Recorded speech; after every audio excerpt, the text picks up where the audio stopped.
아이씨. 자, 마지막 수업 시작하도록 합시다. 이제 시퀀스 만드는 것까지 왔어요. 어차피 이 영상은 오늘 만든 영상 같은 경우는 유튜브에 계속 올려놓고 언제든지 볼 수 있도록 그렇게 맞춰 놓을 거니까 설명이 길다라고 생각이 드는 학생들 같은 경우에는 필요한 부분에 대한 스크린샷, 아까 전에 폴더 정리에 대한 것도 그렇고 프리미어 인터페이스 만드는 거에 대한 것도 그렇고 스크린샷을 찍어 가지고 볼 수 있도록 하고요. 단 여기에 대한 질문에 대한 것들은 수업 안에서 했던 것들에 대한 게 이해가 안 되는 것 같은 경우에 상관이 없는데 뭐 좀 했던 설명을 다시 수업 시간에 하는 경우는 없었으면 합니다. 왜냐면 이렇게 수업이 다 진행되고 난 다음엔 여러분들이 작업하는 기획에 대한 것들에 대한 피드백, 그리고 편집에 대한 피드백, 촬영에 대한 피드백들로 해서 작업물들을 엄청나게 많이 뽑아야 되는 상태가 되기 때문에 이런 기본적인 것들에 대한 거는 이 영상에서 최대한 풀어서 설명을 해드릴 테니 이해를 최대한 할 수 있도록 그렇게 해주시기 바랍니다. 자, 그러면 이 단위에 대한 것들도 했고 프리미어 인터페이스를 어느 정도 맞추는 것까지도 했어요. 그러면 이제 시퀀스 만드는 것에 대한 걸로 넘어가 보도록 하겠습니다. 얼굴이 너무 부담스럽게 크다. 자, 시퀀스 만들러 가봅시다. 화면 진짜 왜 이러는 거야? 이건 지금 약간 뭐 오류가 있는 것 같아요. 자, 여기서 프로젝트라는 이 창에서 오른쪽 걸 누르면 새 항목에서 시퀀스로 만들 수도 있고요. 혹은 파일에 새로 만들기에 보면 프로젝트가 아닌 시퀀스가 있습니다. 둘 중에 어느 걸 클릭해도 상관없습니다. 혹은 영상 파일을 불러와서 예를 들어서 이런 영상 파일을 불러와서 영상 파일을 타임라인으로 옮겨와도 이렇게 시퀀스가 만들어지기도 합니다. 일단은 근데 이렇게는 따로 체크하지 말고요. 자, 시퀀스 새 항목에서 시퀀스를 눌러 볼게요. 그러면 이렇게 창이 뜹니다. 간혹 가다 보면 요새 있잖아 정품 버전을 사용을 해서 만들게 되면은 DSLR 디지털 SLR에 1080p에 DSLR 1080p 30 이렇게 가는 경우가 대부분이긴 합니다. 근데 이 크랙 버전 쓰는 친구들 같은 경우에는 뭐 이런 데 들어가 가지고 이런 거 돼 있는 경우가 있어요. 그럼 여기 그냥 봐도 알겠지만 이 프레임 크기 해상도가 720, 480 돼 있고 뒤에 픽셀 종횡비가 0.9091 이런 식으로 돼 있습니다. 여기다가 얹어갖고 편집 다 해놓게 되면은 이거 파일이 이상한데? 화질이 이상한데?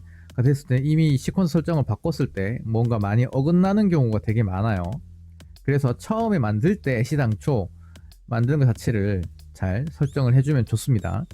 근데 사실상 나 같은 경우에는 애시당초 여기 DSLR에 있는 1080p에 DSLR 1080p 해가지고 시퀀스 이름도 역시 B11006 DST CF 해서 나는 여기에 CUT라고 갈로해서 이렇게 시퀀스 이름 넣어서 그냥 만들기도 합니다. 왜냐면 여기서 이렇게 만들고 난 다음에 설정을 다시 들어갈 수 있어요. 하지만 여러분들 같은 경우에는 실제 전체 커스텀 설정에서 하나하나 다 체크를 할 수 있도록 할게요. 지금 같은 경우에는 왜 이걸 써도 되는지에 대한 걸 여러분들은 모르잖아. 그리고 나중에 FHD가 아니고 4K로 해갖고 작업을 해야 되는데 이 프로그레시브 스캔이 아니라 딴 걸 바꿔야 돼. 혹은 픽셀 종횡비를 좀 옆으로 늘려야 돼. 아나모픽 렌즈 사용한 촬영본 이렇게 이야기하면 잘 모르긴 하겠지만 그렇게 해서 아나모픽을 촬영한 거니까 맞춰서 프레임 세팅해 시퀀 세팅해 라고 하면은 할 수 없는 상태가 될 거니까 여기에 대한 세부적인 내용을 한번 보도록 하겠습니다. 자, 설정 들어가 주면 지금 편집 모두 DSLR로 되어 있죠. 그리고 나머지들 같은 경우에도 뭐 이렇게 설정이 되어 있는데 예를 들어서 DV 들어가 가지고 표준 이런 식으로 해서 설정 들어가 버리면 아예 프레임 크기 자체를 못 바꾸게 되는 경우도 생깁니다. 그럼 여기서 이걸 클릭해서 DSLR로 바꾸냐? 아닙니다. 여러분들은 여기서 설정할 땐 사용자 정의, 영어 버전에는 커스텀이라고 적혀 있을 거예요. 커스텀으로 클릭해 줍니다. 그러면 다 바꿀 수 있도록 맞춰져 있죠. 자, 그럼 여기서 내가 이야기했던 것들이 다 나오죠. 시간 기준, 프레임, 몇 프레임으로 할 거냐? 29.97로 할 거냐? 30으로 할 거냐? 보통의 기준은 29.97입니다. 그리고 프레임 크기는 나는 보통 FHD로 만드니까 1920에 1080 해주면 여기 옆에 화면 비율에 대한 게 나옵니다. 근데 160대 99가 나오죠. 뭔가 잘못됐어요. 왜 그러냐면 픽셀 종횡비가 0.9091로 되어 있기 때문입니다. 요거를 정사각형으로 맞춰줍니다. 그러면 16대 9로 돌아온 걸 알 수 있죠. 간혹 가다가 이런 형태로 해서 설정 들어가 보면 필드라는 애가 아래쪽 필드부터라고 되어 있죠. 이게 인터레이스 방식에 대한 거예요. 요렇게 보여주다가 요렇게 보여주다가 따르르 보여주면서 이렇게 잔상 남아서 이렇게 꽉 차 있는 것처럼 보이게 하는, 저번에 이야기했었죠. 이거는 프로그레시브를 그냥 쓰기만 하면 돼요. 그래서 다시 사용자 정의 29.97에 1920, 1080 픽셀 종횡비는 정사각형을 사용해 주시면 됩니다. 그리고 필드는 아래쪽 필드, 위쪽 필드 상관없이 그냥 필드 없음, 프로그레시브 스캔이라고 나오죠. 이 프로그레시브 스캐닝을 꼭 확인하시고, 표시 형식은 드랍 프레임으로 해서 나오도록 해줍니다. 이거는 좀 이따가 설정 바꿨을 때 어떻게 나오는지 보여줄게요. 작업 색상 공간은 REC 709라고 되어 있는데, 밑에 애들 같은 경우에는 내 촬영본이 좀 라우 촬영이나 좀 고급 카메라를 사용했을 때 밑에 거 사용하는 거고, 기본적인 단위는 REC 709로 가주면 됩니다. 오디오 같은 경우에도 샘플 그냥 그대로 놔두고 사용하면 되고요. 파일 형식 미리 보기로 아이프레임 전용 그거 그대로 사용하시면 됩니다. 뭐 나머지들 같은 경우에 사용해도 되기는 하지만 굳이 뭐 속도가 엄청나게 빨라지거나 그러지는 않아요. 그리고 하나 더, 파일 형식 미리 보기에서 지금 FHD로 되어 있죠. 여기 1920에 1080에 뭐 나중에 이 고해상도를 저가의 컴퓨터에서 편집을 할 때 설정하는 프록시에 대한 기능을 설명을 나중에 또 해줄 건데, 일단 여기서는 그 프록시가 없이도 내 컴퓨터가 좀 느려 그러면 여기를 그냥 1280 하면 밑에 거는 체인 묶여 있으니까 자동으로 720으로 바뀔 거예요. 이렇게 해서 편집을 해줘도 좋습니다. 그리고 최대 비트 심도나 최대 렌더링 품질 같은 경우에는 클릭해 주셔도 되고 클릭하지 않으셔도 됩니다. 근데 이 클릭하면 지금 메모리 설정하는 게 좋다 이런 식으로 나오게 되죠. 이거는 하지 않은 상태. 렌더링 할 때 여기 다시 선택해가지고 실제 렌더링을 하는 방법이 있어요. 그러니까 요거 두 개는 굳이 선택은 하지 않으셔도 됩니다. 자, 그러면 요렇게 세팅은 다 끝났어요. 지금 요거는 미리 아까 전에 복사했던 거 이렇게 넣었는데, 하나만 더 설명하고 넘어갈게요. 여기 뒤에 CUT라고 적은 이유는 뭐냐면 시퀀스 이름이잖아. 이걸 나중에 렌더링 창으로 넘어가면 이 시퀀스 이름 자체가 렌더링 했을 때 파일 이름으로 넘어가도록 되어 있습니다. 근데 나는 개인적으로 컷 편집을 해서 렌더링을 한번 해가지고 전체 화면으로 해가지고 보고 컷 편집이 좀 이상하네? 그런 디테일한 편집들을 다시 다 맞춰주고 난 다음에 색 작업을 들어가요. 그래서 이 시퀀스 자체, 컷 편집을 하는 시퀀스는 컷이라고 넣고, 컬러 편집은 컬러라고 해서 따로 집어넣기도 해요. 컬러 혹은 뭐 1차라고 넣기도 하고요. 왜냐면 컬러 편집이 끝나고 난 다음엔 자동적으로 렌더링 했는 게 1차 완성본이 될 거기 때문에 이렇게 1차라고 적기도 합니다. 여기 절대 완성본이라는 이야기 넣지 마세요. 컨펌하는 사람이 완성되지 않았는데 여기 완성이라고 넣는 건 굳이, 그럼 여기서 또 진짜 들어가고 진짜 들어가고 여기서 찐 이런 식으로 해서 자꾸 잠깐 넘어가게 됩니다. 이렇게 하지 말고 그냥 숫자로 작성해 주도록 하세요. 그래야 나중에 여러분들이 보기에도 편해요. 자, 어쨌든 지금은 컷 편집에 대한 거니까 저는 CUT로 놓도록 하겠습니다. 자, 요 창 그대로 한번 스크린샷을 찍던지 해가지고 휴대폰에든 뭐 아니면은 내 카톡에 넣어놓고 언제든지 볼 수 있도록 그렇게 맞춰주시고요. 학교 컴퓨터는 그래도 여기 1920으로 맞춰서 편집할 수 있을 거예요. 1080으로 해서. 그래서 요렇게도 하나 스크린샷 찍어서 맞춰서 가도록 합니다. 스크린샷 3, 2, 내 얼굴 안 나오도록 해줄까? 3, 2, 1, 0, 끝. 자, 그럼 이렇게 해서 확인을 누르면 이렇게 시퀀스가 만들어지면 자동적으로 여기에도 뜹니다. 근데 간혹 가다가 시퀀스 꺼져서 없어졌어요 하면 다시 여기 더블 클릭해 주시면 됩니다. 그러면은 타임라인에 나오도록 변경이 되고요. 자, 그럼 여기서 내가 하나를 따로 보여줄 게 있는데 있고, 뭘 보여주려는 거냐면 이건니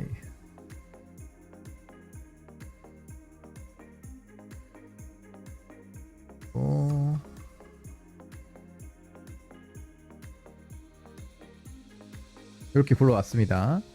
지금 여기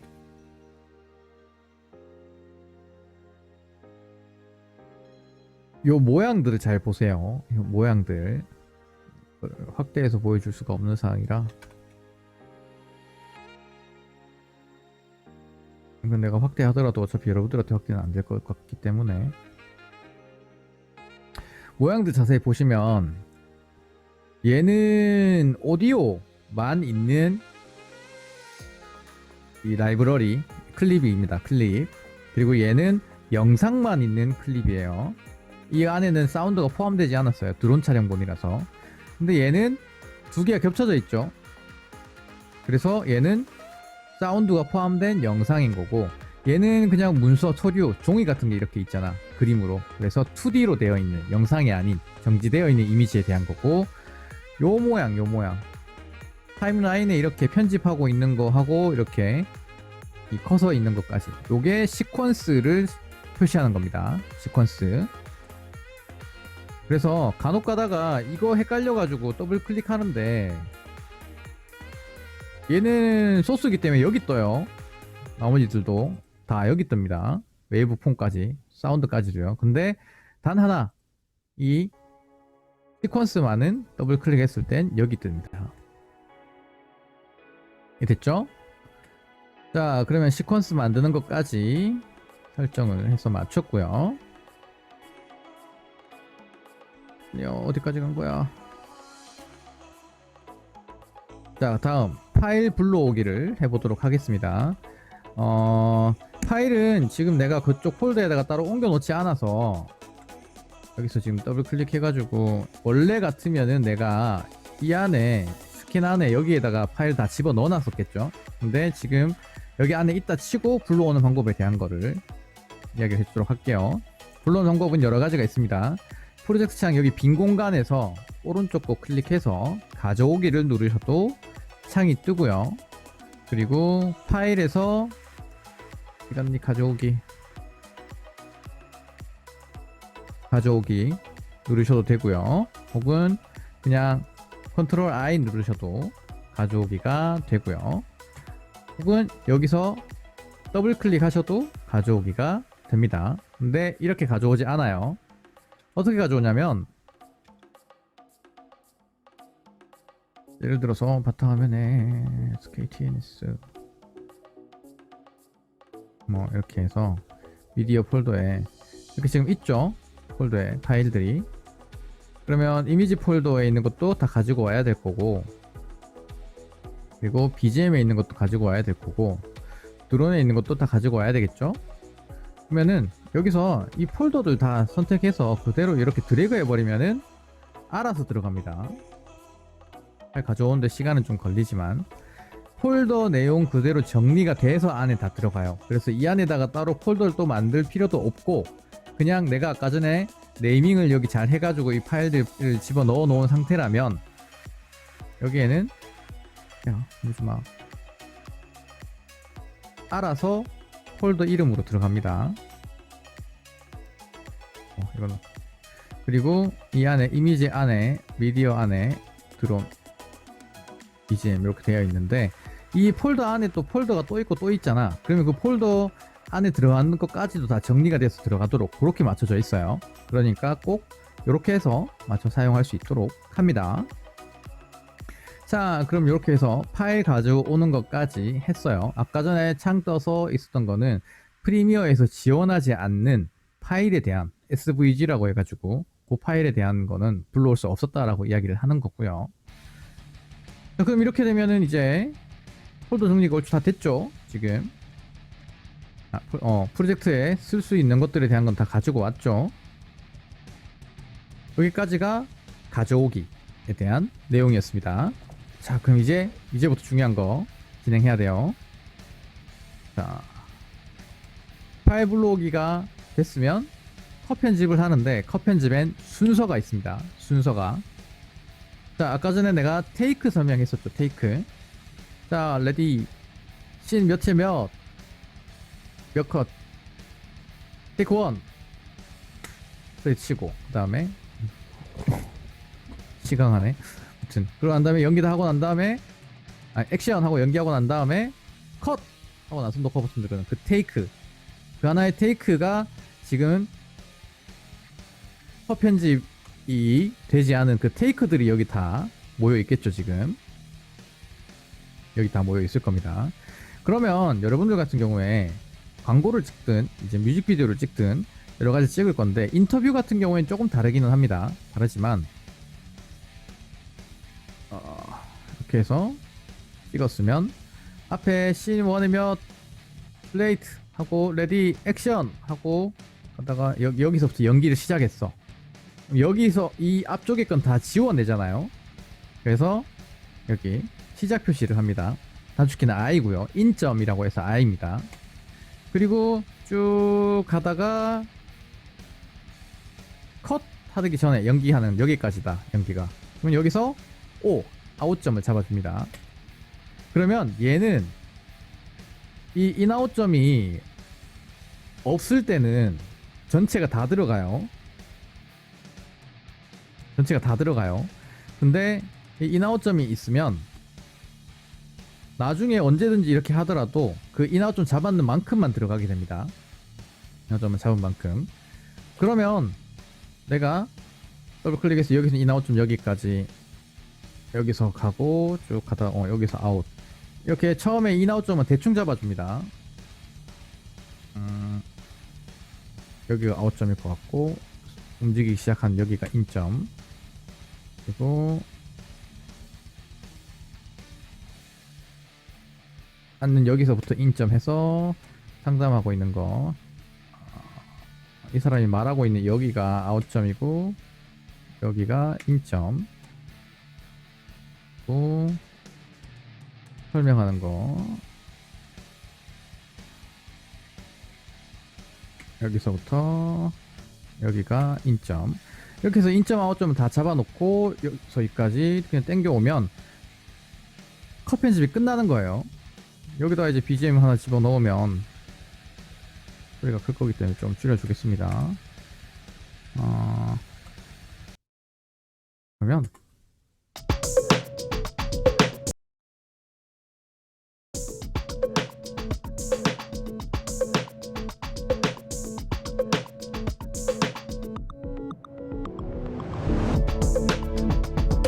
좀 기네.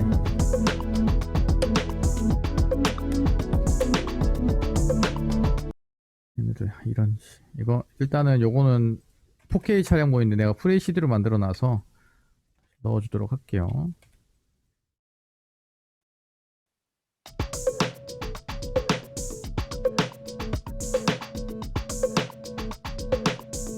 컷 편집이 다 끝나는 거예요. 이렇게.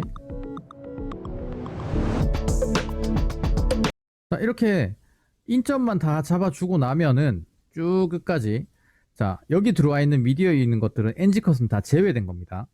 아까 전에 네이밍 할 때 NG컷을 따로 빼놓으라는 이유가 있었겠죠.